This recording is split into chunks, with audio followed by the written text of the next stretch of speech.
പ്രചരിപ്പിച്ചുവെന്നതാണ് പിന്നീട് നമുക്ക് കാണാൻ സാധിക്കുന്നത്. അങ്ങനെ ലോകത്ത് ജാറങ്ങൾ ഉത്ഭവിച്ചു, ജാറങ്ങളുണ്ടായി. ആദ്യകാലങ്ങളിൽ ജാറം പരിചയമുണ്ടായിരുന്നില്ല. ആർക്കും ആരോടും അന്വേഷിക്കാം.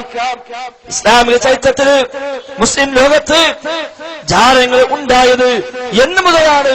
ഒന്നാമത്തെ ജാറം ഏത് കാലഘട്ടത്തിലാണ് ഉണ്ടായത് എന്ന് വിശ്വാസമുള്ള ഏത് ഉസ്താദിനോടും ആർക്കും അന്വേഷിക്കാം. ഏത് ഉസ്താദുമാരും സത്യം പറയുമെങ്കിൽ അവര് പറയും ഒന്നാമത്തെ ജാറമുണ്ടായത് ഹിജ്റ 5-ാം നൂറ്റാണ്ടിലാണ്. ഹിജ്റ 5-ാം നൂറ്റാണ്ടിൽ ജാറം ഇസ്ലാമികമാണെങ്കിൽ, ജാറം സുന്നത്തമായത്തിന് ആദർശമാണെങ്കിൽ ഒന്നാമത്തെ ജാറം ഉണ്ടാകേണ്ടത് എന്താ? അല്ലാഹുവിന്റെ റസൂലിന്റെ ഖബർ ജാറമായി മാറണം. അതിനു മുമ്പ് പ്രവാചക സ്വഹാബിമാർ, പ്രമുഖന്മാർ പലരും വഫാത്തായി. അവരുടെ എല്ലാം ഖബറുകൾ പ്രവാചകന്റെ നിർദ്ദേശപ്രകാരം കെട്ടിയെത്തപ്പെടണം. എങ്കിലല്ലേ ആ ജാറം അഹ്ലുസുന്ന വൽ ജമാഅയുടെ ആദർശമായി മാറും. സുന്നത്തിന്റെ ആളുകൾ, ജമാഅത്തിന്റെ ആളുകൾ, അതാണല്ലോ അഹ്ലുസുന്ന വൽ ജമാഅ. പ്രവാചകൻ ജീവിച്ചിരിക്കുന്ന സമയത്ത് 1000-ലേറെ സ്വഹാബിമാർ വഫാത്തായിട്ടുണ്ട്. പലരുടെയും മയ്യിത്ത് മറമാടാൻ പ്രവാചകൻ തന്നെയും സാക്ഷ്യം വഹിച്ചിട്ടുണ്ട്. പ്രവാചകൻ അവിടെ ചെയ്യേണ്ട കർമ്മങ്ങൾ പഠിപ്പിച്ചിട്ടുണ്ട്. എങ്ങനെ കുളിപ്പിക്കണം നബിതങ്ങൾ പറഞ്ഞു കൊടുത്തു. എങ്ങനെ കഫൻ ചെയ്യണം നബിതങ്ങൾ പറഞ്ഞു കൊടുത്തു. എങ്ങനെ ഖബറിരിക്കണം പ്രവാചകൻ പഠിപ്പിച്ചു കൊടുത്തു. എങ്ങനെ മറമാടണം പ്രവാചകൻ പഠിപ്പിച്ചു കൊടുത്തു. പക്ഷെ ജാറമുണ്ടാക്കേണ്ട മര്യാദ പ്രവാചകൻ പഠിപ്പിച്ചില്ല. തന്റെ മകൾ സൈനബ് റളിയല്ലാഹു അൻഹാ മരണപ്പെട്ടപ്പോൾ കുളിപ്പിക്കാൻ സ്ത്രീകളെ ഏൽപ്പിക്കുകയും റസൂലുള്ളാഹി സ്വല്ലല്ലാഹു അലൈഹി വസല്ലമ ആ കുളിപ്പിക്കുന്ന റൂമിനപ്പുറത്ത് നിന്നുകൊണ്ട് നിർദ്ദേശങ്ങൾ നൽകുകയും ചെയ്തുവെന്ന് ഹദീസിൽ കാണാൻ സാധിക്കുന്നു. അതേപോലെ സ്വന്തം മകളെ ഖബറിലേക്ക് ഇറക്കുമ്പോൾ ഖബറിലേക്ക് ഇറക്കാനുള്ള മര്യാദകൾ പ്രവാചകൻ പഠിപ്പിച്ചു കൊടുത്തതായി ഹദീസിൽ കാണാൻ സാധിക്കുന്നു. സ്വഹാബിയുടെ മയ്യിത്തിനെ കൂടെ പോയപ്പോൾ ആ മയ്യിത്ത് ഖബറിലേക്ക് എത്തുമ്പോൾ ഖബറ് കുളിച്ചു കഴിഞ്ഞിട്ടില്ല, അല്പം കൂടെ പണി ബാക്കിയുണ്ട്. മയ്യിത്ത് അവിടെ വെച്ച് പ്രവാചകൻ ഖബറിന് സമീപത്തിരുന്ന് സ്വഹാബിമാരെല്ലാവരും അവിടെ ഒരുമിച്ച് കൂടി ആ സ്വഹാബാ കിറാമിനോട് മരണവുമായി ബന്ധപ്പെട്ട വിശദമായ അധ്യാപനങ്ങൾ റസൂലുള്ളാഹി സ്വല്ലല്ലാഹു അലൈഹി വസല്ലമ അവിടെ വെച്ച് നൽകിയതായി ഹദീസിൽ കാണാൻ സാധിക്കുന്നു. അതാ സ്വഹാബത്ത് പ്രാവർത്തികമാക്കി. അതുകൊണ്ട് ഒറ്റ സ്വഹാബിയുടെ ഖബറും അന്ന് ജാറമായി മാറിയില്ല. അല്ലാഹുവിന്റെ റസൂൽ വഫാത്താകുമ്പോൾ 1,13,000 സ്വഹാബിമാർ ജീവിച്ചിരിപ്പുണ്ട് എന്നാണ് പ്രബലാഭിപ്രായം. ആ ഒരൊറ്റ സ്വഹാബിയും പ്രവാചകന്റെ ഖബർ ജാറമാക്കി മാറ്റിയില്ല. നബിയുടെ കാലശേഷം പ്രവാചകന്റെ പത്നി ആയിഷ റളിയല്ലാഹു അൻഹാ 48 കൊല്ലത്തോളം ജീവിച്ചുവെന്നാണ് ചരിത്രം പറയുന്നത്. അല്ലാഹു അഅലം. ആ ആയിഷ ബിവി ജീവിച്ചതോ പ്രവാചകന്റെ ഖബർ ഉൾക്കൊള്ളുന്ന അതേ വീട്ടിൽ, അതേ റൂമിൽ. പ്രവാചകന്റെ വീട് എന്ന് പറഞ്ഞാൽ ഒരു റൂമാണ്, വീട് എന്ന് പറയാൻ പറ്റില്ല. ഹുജ്റ എന്നാണ് ഖുർആന്റെ പ്രയോഗം തന്നെ. ഒരു റൂമാണ് പ്രവാചകന്റെ വീട്.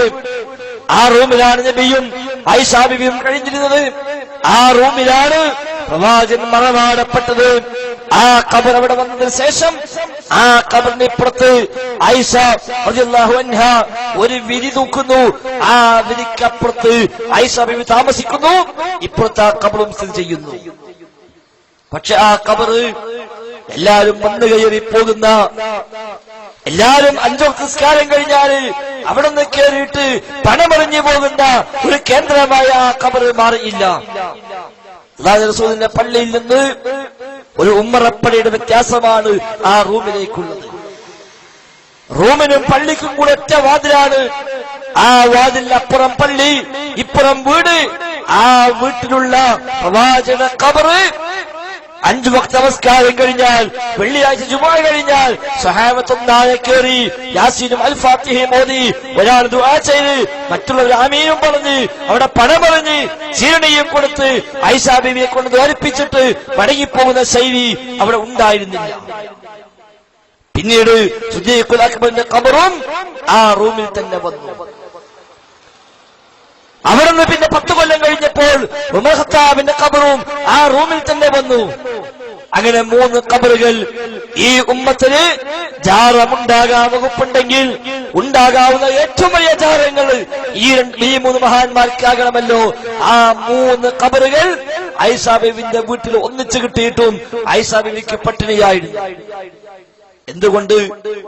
ജാറത്തിൽ വരുമാനമില്ല, ആ ഖബറിന് വരുമാനമില്ല. എന്ന് മാത്രമല്ല, ആയിഷ ബീവിയുടെ സഹോദരൻ മുഹമ്മദ് ബിൻ അബീ ബക്കർ, അദ്ദേഹത്തിന്റെ മകൻ ഖാസിം ബിൻ മുഹമ്മദ്, ആയിഷ ബീവിന്റെ ആങ്ങളുടെ മോനെ. ഈ ആങ്ങളുടെ മകൻ ഖാസിം ബിൻ മുഹമ്മദ് റളിയല്ലാഹു അൻഹു, അദ്ദേഹം ഒരിക്കൽ ആയിഷ ബീവിന്റെ വീട്ടിലേക്ക് രാത്രി വിരുന്ന് വരികയാണ്. അമ്മായിന്റെ വീട്ടിൽ താമസിക്കാൻ വേണ്ടി രാത്രി വിരുന്ന് വരുന്നു. അങ്ങനെ അമ്മായിയുടെ വീട്ടിൽ വന്നിട്ട് ആ കുട്ടി അമ്മായിയോട് ചോദിക്കുന്നു, യാ ഉമ്മ ഇക്ഷിഫിനി അൻ ഖബ്രി റസൂലില്ലാഹ് വ ഖബ്രി സാഹിബൈഹി. ഉമ്മ, അല്ലാഹുവിന്റെ റസൂലിന്റെ ഖബറും 2 കൂട്ടുകാരുടെ ഖബറും നിങ്ങൾ എനിക്കൊന്ന് കാണിച്ചു തരുമോ? കൂട്ടുകാരെ ഖബർ പറഞ്ഞാല് ഒന്ന് ചോദിക്കുന്ന ആളെ വല്ലിപ്പാന്റെ ഖബറാണ്. ഖാസിം ബിൻ മുഹമ്മദിന്റെ വല്ലിപ്പയാണ് അബൂബക്കർ സിദ്ദീഖ്. ആ വല്ലിപ്പാന്റെ ഖബറാ ഒന്ന് ചോദിച്ചത്. മറ്റൊന്ന് പൊന്നാമന പ്രവാചകന്റെ ഖബറാ ചോദിക്കുന്നത്. മറ്റൊന്ന് ഖലീഫ ഉമർ ഖത്താബിന്റെ ഖബറാ ചോദിക്കുന്നത്.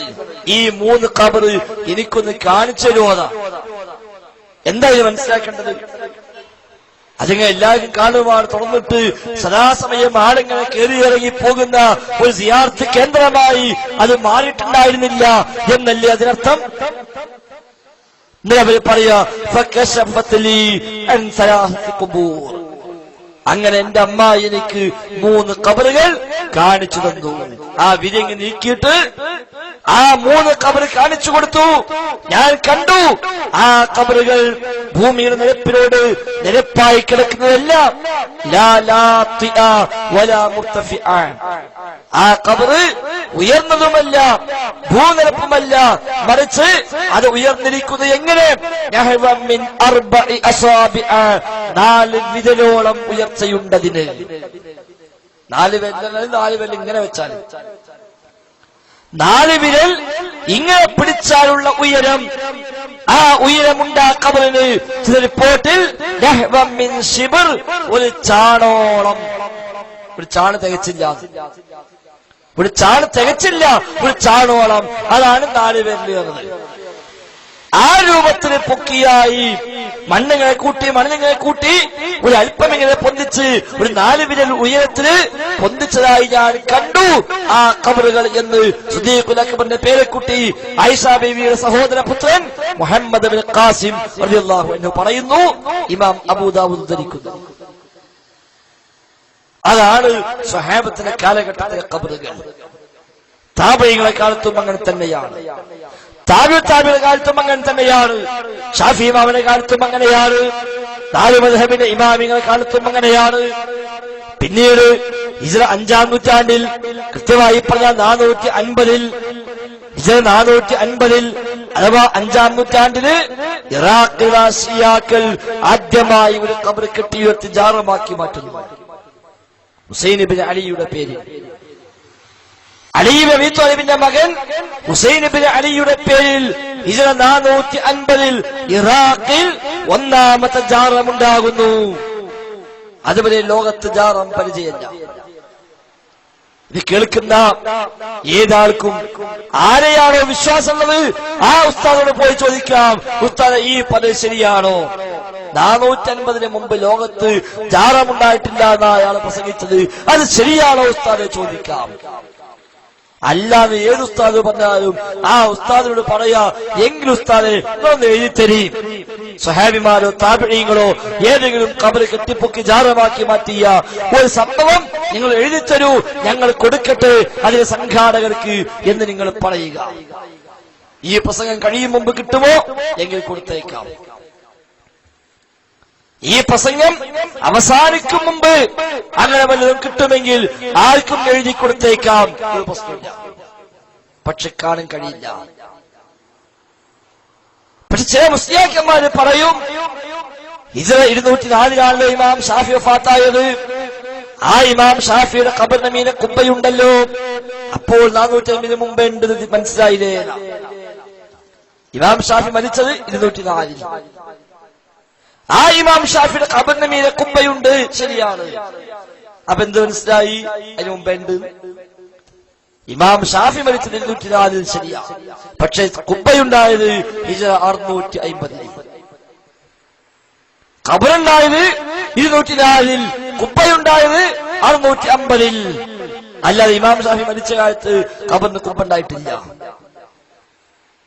അദ്ദേഹത്തിന്റെ വഫാത്തിന് ശേഷം 450 കൊല്ലം കഴിഞ്ഞിട്ടാണ് ആ ഖബറിന് മീതെ ഒരു കുബ്ബയുണ്ടാക്കുന്നത്.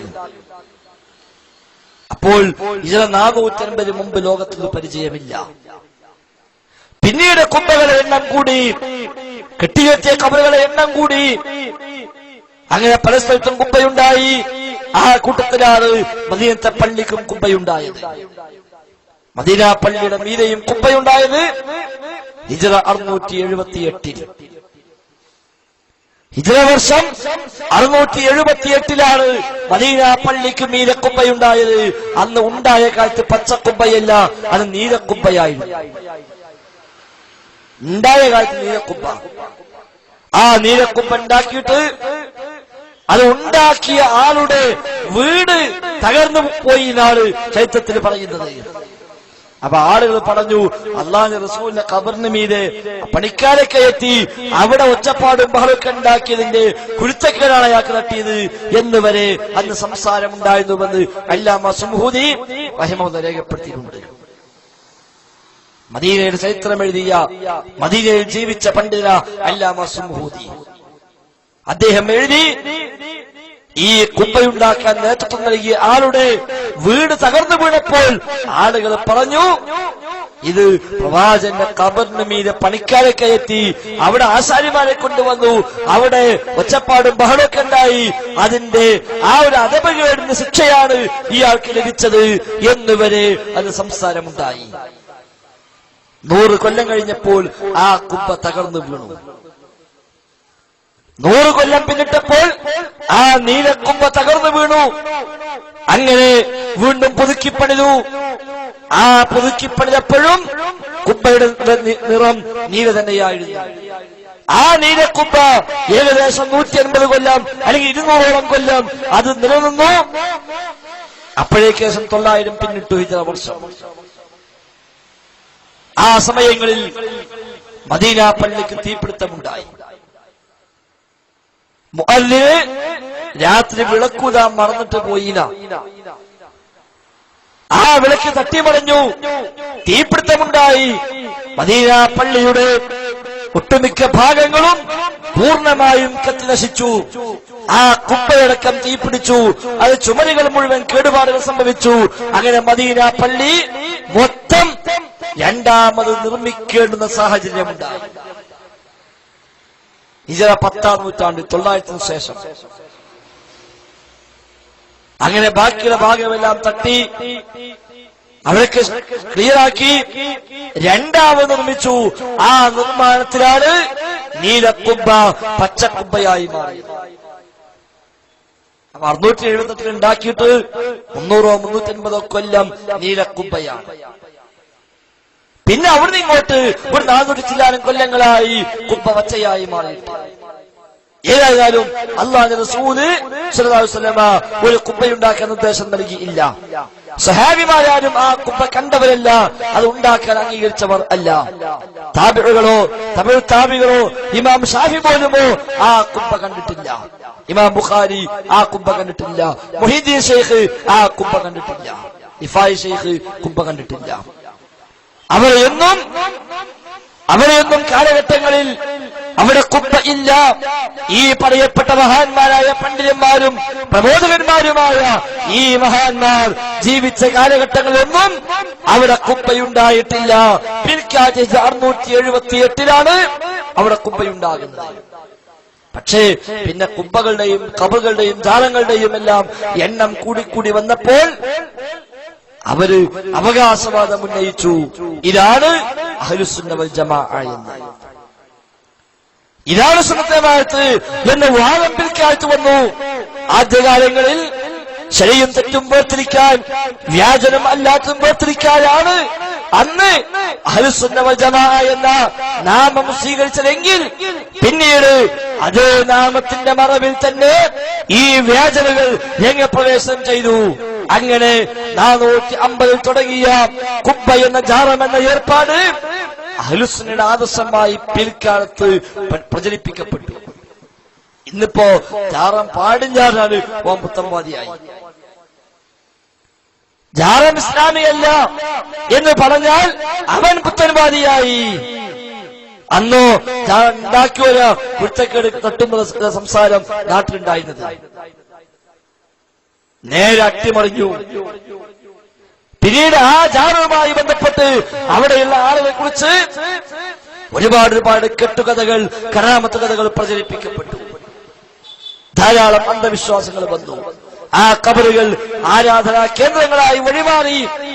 അവിടെ പോയി പ്രാർത്ഥനയും, അവിടെ പോയി നേർച്ചയും വഴിപാടും, അവിടേക്ക് സത്യം ചെയ്യലും, അവിടേക്ക് പണമറിയലും എല്ലാം പിന്നീട് ആളുകളുടെ സ്ഥിരം പതിവായി മാറി. അങ്ങനെയാണ് നാട്ടിൽ പ്രചാരമുള്ള പല ജാറങ്ങളും ഉണ്ടായത്. രാപ്പകൽ ഭേദമന്യേ ആളുകൾ തിങ്ങി വരുന്ന സ്ഥലങ്ങളായി ജാറങ്ങളും മാറിയത്. അങ്ങനെയാണ് അതിന്റെ മറപടി